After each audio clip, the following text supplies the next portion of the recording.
Hello and welcome. I am your host, the best podcast host in the universe, Steve Cully. I'd like to thank our sponsors at Procyon Partners. Procyon, one of the top 50 fastest growing companies in the nation. They specialize in employee benefits, wealth management, and retirement planning. President Sean Rabinowitz, proud supporter of our podcast network and everything we do. Green Street Trust International, owned and operated by Rennell Jump and Yukon legendary men's basketball player Jake Voskuhl. They specialize in tax plans for businesses large or small. They will save you money or get you a big fat return on your taxes. To schedule your free strategic tax plan. All right. And we are here for our brand new podcast, Honesty Lost. And it is with the lovely Erika Higgins, otherwise known as Mama Higgs. It is so great to see you. You can unmute yourself now. I didn't know I was muted. I said, this is so exciting. It is very exciting. It is very exciting. And this is such an important show, and we are going to learn so much because this is something that you have wanted to do for a while, and now you are getting a chance to. Yeah, I mean, you and I talked about it, I feel like over a year ago, and life's been busy and crazy, and I was like, you know what? It's time to do it. Rip off the Band-Aid. Let's get this done, and let's start it, because it's fun. I mean, can you really describe, was there a certain moment that made you realize that society has kind of changed with the way people are treated? You know, people aren't very nice. People aren't kind. People are selfish. People mistreat others. And it's everywhere. It's everywhere we look in society. It just seems like it has really changed. It has. And, you know, I will say this goes back to how I was raised, right? I was raised in a military family. My grandfather was in World War II. You know, very strict Irish Catholic family. My father worked 3 jobs, blue collar, and we were always taught, you know, volunteer, go to church, be a good human, and everything will fall into place. Work hard. I was 12 years old when I got my first job. So that's how I was raised. And I have 3 boys. And my husband was raised similarly. Again, Irish Catholic family. His parents were in education. My mother was in education. So we were raised in very parallel lives, which is strange, right? How we found each other, and parents similarly. And it got to the point in recent years, and I won't even say the year, like Owen was born in 2008. And was it hard to figure out how to parent your first kid? Yeah, there's no guidebook. Like, I didn't know how to parent. I didn't know what the hell to do. I would disagree. I mean, I did nanny for a long time, and I had a maternal instinct. But at the same time, you know, you don't know really what you're doing until you have to do it. And I will give my oldest credit. He taught me a lot, right? The first child always teaches the parents the most because you just don't know what you're doing before you have them. And recently, and I will say in the last 10 years, it has been very challenging to parent in this climate, in this country, and where we are. And there have been many instances, and I think this was my aha moment in how are we going to, as a society, pivot back, and not back in a negative way, but back to like real values and morals and ethics and being good people, and not always having an edge that, you know, everybody's against me, the world is against me, because it's become challenging to parent, where my boys are like, why are you speaking of, come say hello. Oh, there he is. There's the big guy. How you doing? Wow, you look great. You're walking around. Oh yeah. I think you're ready to go. Well, soon. He wishes he was ready to go. He will be soon. Yeah, they're up on the counter by the shelves in the kitchen. They're in a white bag. Nice to see you. You'll see him tomorrow. Always. Or Yes. Thursday, whatever day it is. Yeah. Have fun, honey. Will do. So it has definitely been challenging. And my boys always question, they're like, why didn't you raise us to be assholes? Assholes win. It's true. And that was my aha moment, because I have done, along with my husband, a lot of work to raise polite, kind, giving, thoughtful, respectful boys. And it's hard to do. And I say to Pete all the time, why didn't we raise assholes? Like, you know? No, I wholeheartedly agree. What role do you believe parents and teachers play in this? You know, how kids are raised, making sure that their core values are correct. And even, you know, with dealing with bullying. So being raised by a mother who was a teacher for 53 years, she just retired. And my father-in-law being a retired superintendent.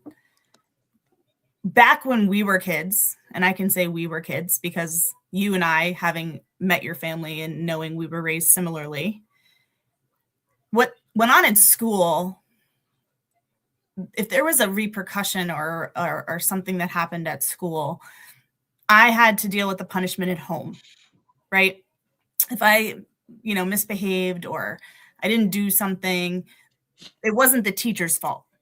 It was always, what did you do? You're going to be respectful of your teachers, and there's always a consequence at home. Now, society and parents overall have pivoted that it is the teacher's fault. It can't be my kid. My kid didn't do that. Right. It's not my kid. And that is true.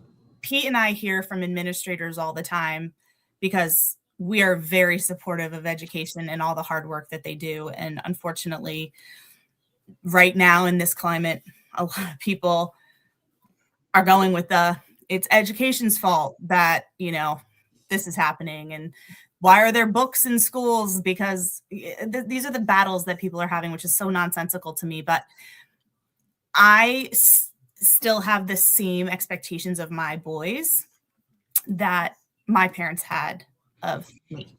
Something happens in school, there's a consequence. Correct. And they know it. Correct. I'll get them for you later. Don't wear them now. I'm on a podcast.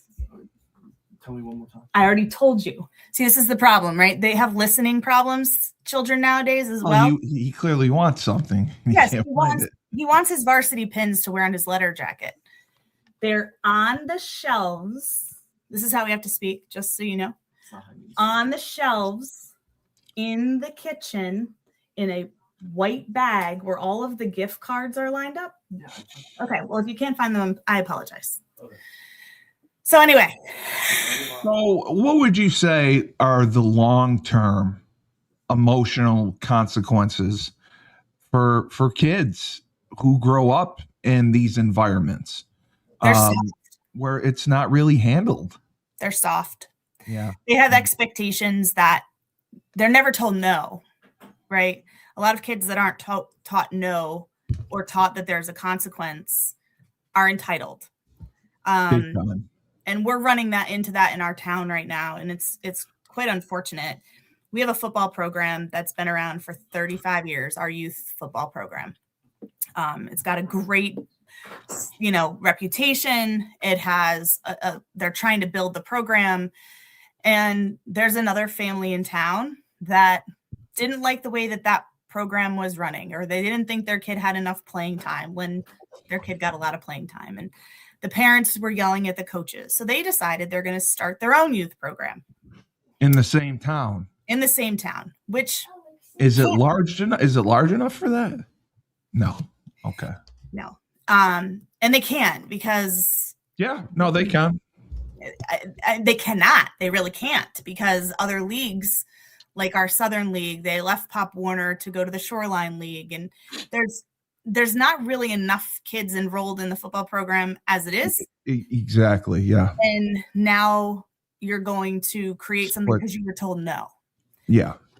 And that's like, I gave the example, my oldest, who you just met, or you've known forever, but people on the podcast, that was my oldest son. He had a really rough go with Little League. He made the district team. He was a really good baseball player, but daddies played favorites. And he wasn't one of the favorites because he wasn't one of the daddy's kids. So unfortunately, Owen learned the hard way. We kind of backed out and let him, unfortunately, we supported him, but we didn't go ahead and create a new Little League because we weren't happy with the way that he was coaching. Kids need adversity. They need to learn to be resilient, and it's hard lessons. And parents these days like to protect and helicopter and live vicariously through their kids because they weren't the best athlete and they didn't have the best, experience. So they're like, my kid is going to be what I wasn't, and I'm going to do it. So there's a lot of this. They don't know how to handle no. And my kids know no. Like if I say no, it's no. We're not negotiating. Right. And there's a consequence. And unfortunately, we are the rarity. I'm learning. There was a lot of, I have many year gaps between kids. And my youngest, it's a huge difference in how parents are parenting. And I'm like the geriatric, I feel like, the parents, because I'm strict, Yeah. Yeah. No, but I mean, you have to be. The family that was upset with the football program, the youth football program, like Dave coaches in New Jersey, his kids' team, they have a rule that, every kid has to play a certain amount. Do they have that? Yes. And this child played a lot. So he got his time. There weren't any issues with there's that. Video proof of it and all of that. It's become very confusing for people too that are new to the league and wanting to enroll their kids because they're like, wait a second, we thought it was the Amity Youth Football Program and they've pivoted it as Amity Spartans Youth Football. But it's just unnecessary controversy because their kid wasn't the star. It was their first year playing. And it's like, why are we putting so much effort and so much emotion into something when it's okay to learn that you're not always going to be, the prize athlete or number one in your class or whatnot. Instead, parents are setting an example like, okay, we didn't get our way, so we're going to just pivot and do something on our own. And we're going to start something fresh and we're going to cause all of this drama and it's all unnecessary. I mean, do you think there was a lack of transparency between the parents and the coaches? I mean, did they have any discussions? Based on what I heard, and again, this is all secondhand because Reed's just starting to get into it. No, I think it was all very transparent. I think, I've got several friends who've been playing in the league. I just think that people, again, don't like no. They want everybody to bow down and create this entitlement of, you missed practice and you were set up to try something new, but now you're going to blame the coach because the coach showed up to practice and you didn't, and then your kid didn't get that opportunity. Again, you didn't show up to practice. That's a non-starter right there. But again, they're creating these kids where it's hard for teachers to teach. It's hard for people to reprimand kids and, have the support of the parent rather than the parents, they're now showing up and saying, it's your fault. You don't know how to teach, or you didn't do this right. Well, unless the parent's a teacher or a superintendent or an expert, you don't have a leg to stand in. I'm not going to go in and teach a doctor how to do neurosurgery and tell him he did it wrong. I think you're screwing that up there. Why do you think so many people choose silence over intervention when they witness certain things? I mean, what angers me is you'll see TikTok videos of fights and people are videoing them on their phone instead of intervening and trying to break it up. Like, that blows my mind. Like, you're just watching a guy get pummeled and you're videoing it instead of stepping in and trying to help.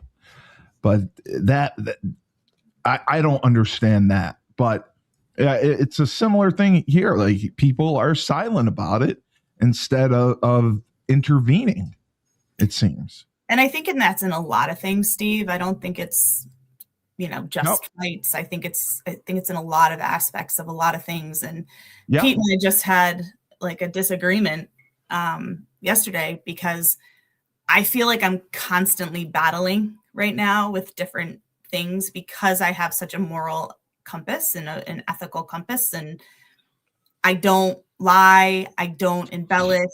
You've known me for 26 years almost. I'm a straight shooter. A lot of people don't like that. No, they don't like that. No. But I'm always very factual, and people also don't like that I do my research. So as an example, I ran for local board of selectmen in our town. Yes. And I didn't do that for self-gratification. I did that because there are so many things in this town that have fallen on deaf ears for 20 years with our current leadership. And I have written letter after letter after letter about and spoken and been at meetings trying to get our sports fields upgraded to the 21st century. Right. Trying to get our pool to not have mold and dust and a ceiling collapse. Trying to get grant funding to speak up. And a lot of times I feel like I am the squeaky wheel, but yet there's a lot of people complaining and talking, but nobody will do anything. Nobody's doing anything. Nobody's stepping in. Nobody is stopping the videotape of the fight to break it up and actually do something. And I'm doing that. I'm doing that constantly. And to the point where, I think I told you the other night, like the SCC commissioner, which is part of our CIAC, the Connecticut Interscholastic High School Association. And we have different divisions. And we have a big problem where private schools are playing against public schools. And they're not supposed to recruit. Well, they're recruiting. Right. Yes, they are. Keeping them accountable. And I've had enough of it. I've along with many other people. This is not just an Erika Higgins thing. No, it goes on. It goes on everywhere. Exactly. I think it's tough though for them, personnel wise. How would they be able to manage that? I mean, they would have to hire an oversight group to really look after recruiting. Or they can just look at the facts of, you've got these many private schools that have won the SCCs in so many years versus, you've got Notre Dame of West Haven flying to Florida to play in basketball tournaments, where Amity Regional High School doesn't have the funds to send kids to Florida to play in basketball tournaments. So it isn't a fair playing field. They should be in a private school league with like the Hopkins of the world and the, Choates of the world, and they can play against them where they have those funds. But the SCC commissioner in Connecticut, he has a sponsor who is the AD and basketball coach from Notre Dame West Haven. So it's not based on enrollment, you're saying, at all. No. Wow. Oh, that's crazy. No, we have enough public schools to be in. Yeah. We've got plenty of public schools. Right. It is money. The private schools, because I know like Greenwich Academy is flies all over and plays teams in different states. Exactly. So it's, but again, I'm a squeaky wheel, right? Like I'm the one who's not videotaping the situation and diving in and writing letters. I never get responses from him. I've reached out to several people in the state who are in the athletic world to try to get my facts together. Nobody likes the guy, but at the same time, he's in the role of the SCC commissioner. He has power not to make change. So you need more people to get on board to make him speak up. Yeah. What does like the athletic director say at your school? I did forward him my letter that I wrote. He's the one who should be fighting this battle. I mean, it's his program. I mean, And a lot of the coaches are done with it. They're fed up, but they like their jobs and they don't want to be squeaky wheels. And I think that's part of the problem, is that people are comfortable being comfortable. And that's every aspect, right? Whether that's politics or school or, things going on in town, getting involved. Everybody's busy, right? We all have a million things going on, whether you have kids or you don't. You have meetings, you have work, you have just life. So you have to make time to want to do things. And I'm trying to set an example for my boys. And that's what running for Board of Selectmen, I think, did. It taught them their mom can do hard things, but it also taught them that I could lose gracefully and not say the election was rigged or, any of those things. Like, I can literally say, listen, I gave it a college try. I did the best I could, and I can still impact change without having a title of Board of Selectmen. And that's what I want to do and teach my boys, that it's okay to do hard things and not win. Yeah. And, Dave and I have talked about this a lot, about the adversity factor, especially at the college sports level, because now anytime a kid faces adversity, they transfer, they just leave instead of fighting through it and, working to get better, to improve so they can play. And we just think it's ridiculous. You're seeing college teams adding 60 new players a year. I mean, that's more turnover than NFL teams. Yeah. And it's because I think of everything that you're saying, that kids don't want to hear no. If they do hear no, it's just, I'll go somewhere else. I'll run away from the problem instead of dealing with it. And, Chris Bellamy has said that he believes, because of all this, in the next 5 to 10 years, we're going to have a mental health crisis on our hands, because we already do. We do, yes. But he thinks it's going to get worse with former athletes because they ran from their problems instead of dealing with them. And, they're not going to be in the job they want. They're not going to like the life that they have. And it's going to catch up to them. He said, all they're doing is delaying the inevitable instead of dealing with it right now. And that's the other thing I was going to ask. I mean, from my point of view, has there been some erosion with empathy in people? Absolutely. Everybody's so self-centered and so about themselves that everybody thinks there's an ulterior motive for somebody actually being empathetic and kind. And I remember I was pregnant with Owen. So this goes back almost 18 years ago. We can lie on the show. You don't have to say that. I'm only 29. So I was pregnant and I was in the grocery store line, and there was somebody who was behind me, and they only had one thing. They had like a loaf of bread or a thing of milk or whatever. I was like, hey, do you want to go ahead of me? Right. And they're like, why? They were shocked. Yeah. And I was like, because you only have one thing and I have a full cart. Like, totally okay. And they're like, well, you're pregnant. I'm like, I'm not dead. Like, you can totally go ahead of me. It's totally fine. And the person looked back at me and they're like, no one ever does that. Yeah. And I was like, why is this weird? Like, I was almost like, of course I would do this. Like, that's common sense. Like, you have one thing, I have a cart of things. Like, it's going to take you 30 seconds to get through the line versus my 8 minutes that it might take me to get through the line.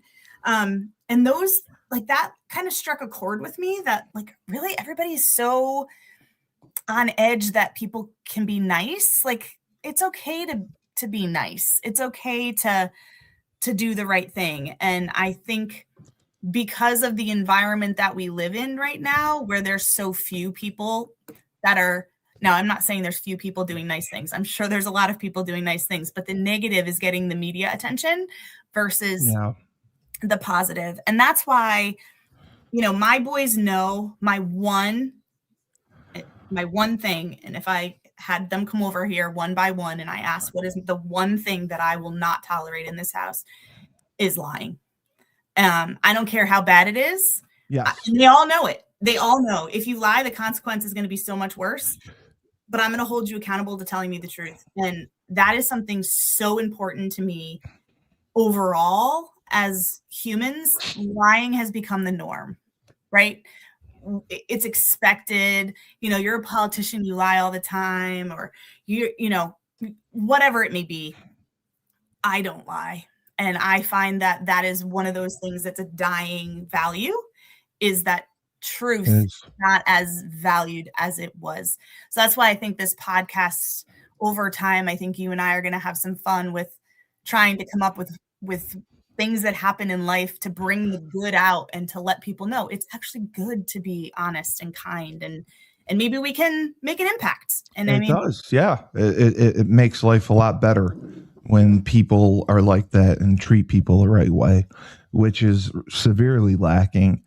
And I wanted to ask, what role do you think social media has played in this? Because, we've talked about social media has its pros, but I think it has more cons than pros and can be very toxic, especially for kids. I wish that I could roll over every electronic device in my house with my car at the moment, to be honest with you. I think, and again, this is not just about kids, right? I find myself using this when I have a minute of downtime. I'm like, let's just go on. It's like a dopamine rush. It is. We all check our phone. And it's an addiction, right? That it is. Yes. People don't realize is an addiction. And I'm dealing with my 8-year-old. And I see it more because my kids, when they were 8, my big boys didn't have any of this video games or Roblox or whatever. I see him change if he has too much of it. He turns into a monster. And he doesn't realize it. He's listening, he just said. But he knows, like, I have to set a timer, and I have to make him aware, like, go play Legos, go read a book, go diffuse yourself in a different way, because it's not healthy for me. It's not healthy for him. I catch Pete and I telling him to get off of his social media, and we're sitting there both with our phones, and I'm like, this isn't right. Like, we got to put it down too. Like, social media in and of its own, you don't know what's truth. Anybody can make anything up. Yeah. Put it on social media. It doesn't go away. I'm trying to teach my big boys that all the time, because whatever you put out there, especially Owen now, going to college, playing football, don't be an idiot, because if anything goes to that coach, you're going to who knows? He could take away your ability to play. I don't want things like that to impact you, because it can. And the other thing is, whatever you read on the internet, it's probably not true.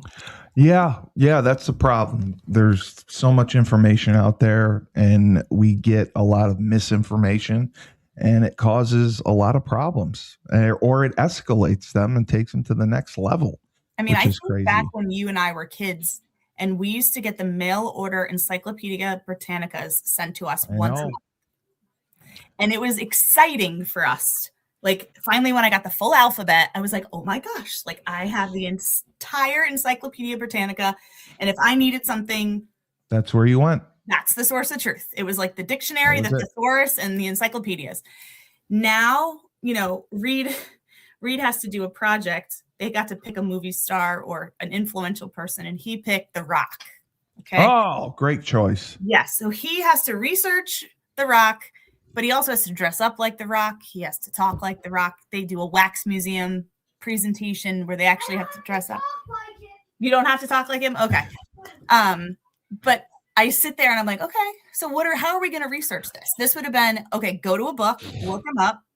Are we going to Wikipedia? Like, how are we going to get? He's got an autobiography. Yeah. Yeah. Like, right. So I think, and now you've got ChatGPT, and you've got whatever Gemini that Google has, and you've got all the AI that's also part of this equation that you and I didn't have growing up. And it's hard to navigate where you want your kids to go. Because also, he could be on Roblox, and I'm like, is somebody talking to you? Is there somebody talking? They message each other. Yep. Well, then you worry about, like, sex predators, because that's something you and I didn't have to worry. We were just told, don't take candy from a stranger. And if there's a weird van, don't go towards it. Like, Right. If there's a puppy, they tell you Right. they got a Right. puppy for you. Yeah. right. It's so different. And I think like, shit, my parents had it easy. This is way harder. Oh, it is. It is. I can't even imagine. I know this is a situation that you had dealt with in the past, but what role would you say parents, teachers, the school play in either stopping or in some cases enabling bullying that goes on? Well, you know the story, and I'll give you the Cliff Notes so that those of you guys listening for the first time to this, our inaugural podcast, can I speak? My oldest had a situation in 7th and 8th grade where he was pretty nastily bullied, unnecessarily. They used me as a blaming point, even though I don't have Snapchat, still don't have Snapchat, never had Snapchat, and caused a lot of problems for him. And it was very sad. It was a hard time. Yeah. And then his sophomore year, other things kind of happened, and it was hard. He got cut from the baseball team. My dad got diagnosed with cancer. My dad died. Like, all these things happened in a short period of time. And there was one kid who was just really, really nasty, really, really nasty. And he was upset. And I went to the coach. I said, listen, I'm not calling you or emailing you because my kid was cut.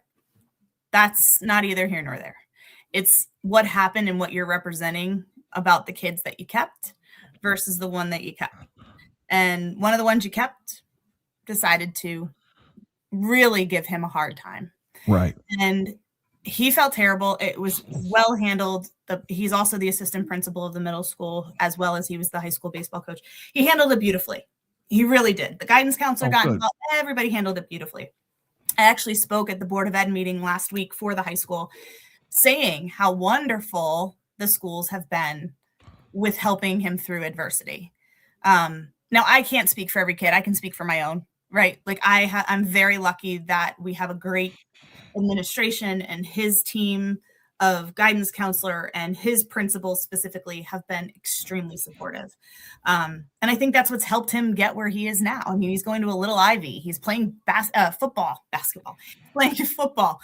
All things that if you asked me 4 years ago he would be doing, I would have laughed in your face and been like, what are you talking about? He's going to play baseball in college or soccer in college or nothing in college. And I would have never thought he would be going where he's going. So my experience is our district and what Owen has dealt with from a bullying standpoint has been dealt with appropriately. Outcomes have been wonderful. It has stopped. He is thriving, and they're doing a good job. Now, I don't know if every parent can say that. I don't have an answer to that. So, I mean, there are institutional reforms that can restore trust, or, different maybe grassroots actions that can take place that can improve these situations, because it's not like that in other school districts. And because of social media, because of cell phones, bullying doesn't always stop when you get home. I mean, it can continue on and on. You cannot get away from it sometimes. You're right. And that's what I think is the worst. It is. And you've seen kids, they've taken their own lives because of it, bullying was around when we were kids. I mean, I used to get made fun of because I was so skinny. They used to call me an Ethiopian. All kinds of stuff. My mom was in the school system. So they're like, you get away with everything because your mom's a teacher here. It was a different way of bullying, but yes, it happened, but that was it, right? Like, nobody was picking up their cell phone and putting it on Instagram that Erika Wilke was, an Ethiopian and, taking it to the next level. That wasn't happening. It ended. But now with bullying, I will say there's been a political interjection that we didn't have as kids, because nobody talked about politics when we were kids. Correct. This has taken a new form. Last year during the election, Jack was in 8th grade. Jack was taught, they did a mock election in school. Jack, my kids were always taught, don't talk about who you vote for, whether it's a mock election or who we vote for. We just don't discuss that. It's like how old you are, your religion, and you vote. You just don't talk about it. And that goes to my grandfather. My grandfather taught me that. So all the kids were like, who'd you vote for, Jack? And he's like, I'm not discussing who I voted for. And they're like, well, then you're trans and you're gay and you must have voted for Kamala. And it was awful to the point where I did have to get the principal involved and say, listen, he took the high road. He did not want to discuss it. He said, I'm not telling you. I still don't, I mean, I do know, but regardless, it's nobody's business. Nobody's business. And kids were berating him because he wouldn't say who he voted for. And that's something that as kids, when we did a mock election, nobody would have even thought to me. Nobody would have cared that much. Yeah. No, not at all. So I can't believe that 8th graders. It was horrible. It was vicious. And one of his best friends did it. So luckily his best friend is an amazing human being. And he talked to him about it and apologized and felt terrible. And it was a learning moment for them in their relationship, which I find great because they're going to be friends forever, and there was something good that came of it. But at the same time, I think this political environment is adding a different level of people. Again, Board of Ed meetings, they're coming with book bans because you don't think that your kid's learning more from this cell phone than they are from a book sitting collecting dust on a school library. People are so irrational and so close-minded because there's a political agenda. Well, they're brainwashed, I think. Yeah, and it adds to the bullying level, right? Yeah. Because you see somebody in a national role who's getting away with bullying every day. Right. 100%. And without any accountability or responsibility, he just says what he wants and there's no repercussions for it. And then that makes it hard for teachers, right? So it does 100% if they see that. If you can do it. Well, if I can't say, why can't I say whatever I want? This is my First Amendment, right? I should be able to say whatever I want. Well, that's what kids are now learning, and their parents are invoking that as well because the apple doesn't fall far from the tree because their parents who endorse this bullying behavior from above. It trickles down, and it's definitely causing a lot of unrest in the country. I'm not going to say the world because you go to other parts of the world and they all laugh at us, but they do laugh at us. You mentioned briefly there is a mental health crisis that is going on. What role do you think mental health support plays in preventing cruelty and fostering honesty, kindness, trust? And are there a lack of resources? Well, I love that question. So number one, I will give you the example. Our district, so we have 2 districts, our high school and middle school are one district, and then our elementary school is just our town. And they have both put into place programs. So I'll use for the elementary school, it's called the Pause, practicing kindness, acting responsibly. I forget the other 2. And they get Panther passes because the Panther is their mascot if they're seen doing any of those things. And that is how they've implemented their positive reinforcement of good behavior. The high school, they have Portrait of a Graduate. It starts in 7th grade, and they have to do certain projects throughout the year about empathy, compassion, certain books that they have to read, and how does that correlate to the Portrait of a Graduate values. I find these things amazing. A lot of the people that are on the political far right spectrum find that it's a waste and that they're not learning arithmetic and social studies, which they are, but this isn't a supplement to teaching them how to be humans. I find it is huge, and it would have been helpful to you and I growing up as well. But a lot of people are saying, it's a waste of time, and it is not. It is extremely helpful, and it's teaching the kids things over time. I do think that in the grand scheme of things, these programs and things that are being created are helpful.